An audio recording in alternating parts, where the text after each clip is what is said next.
Last year, over 50 million retail traders picked a brokerage, and most of them chose based on a TikTok ad, a YouTube comment, or whatever their cousin told them at a barbecue.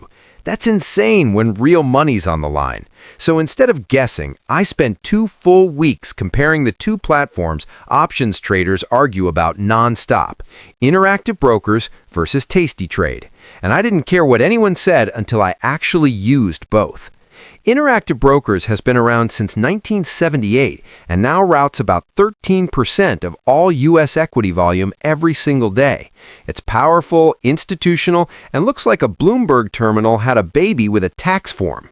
Tastytrade launched in 2017, created by Tom Sosnoff, the same guy who built Thinkorswim and sold it for $600 million. And it shows because Tastytrade actually feels like a platform designed by humans who trade.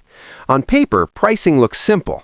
Tastytrade charges $1 per options contract to open and $0 to close. Easy to understand. Interactive Brokers uses tiered pricing that can drop as low as 25 cents per contract if you trade enough volume. But here's what comparison charts don't tell you. The experience couldn't be more different. Interactive Brokers customer support feels like you're interrupting their day. Calling them is basically like calling the DMV with a margin account. Tastytrade, on the other hand, picks up fast, and you're talking to actual traders who explain concepts instead of reading scripts. Account structure matters too. Interactive Brokers technically has no minimum now, but their lighter tiers strip away the institutional tools that make the platform powerful in the first place. Tastytrade has 0 minimum and gives you the full platform from day one. Plus, built-in education that actually teaches you how options work instead of assuming you already know. So which one wins? It depends entirely on how you trade. If you're an active options trader doing 50 or more contracts a month, Interactive Brokers wins on pure cost at scale. No debate.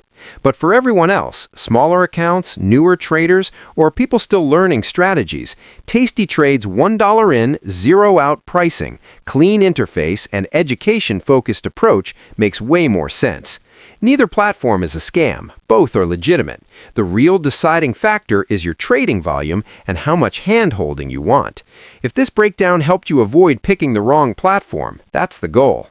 I break down which tools actually fit your strategy versus what's just marketing hype. So if you want more no BS investigations like this, make sure you're subscribed. Keep questioning everything, and I'll see you in the next one.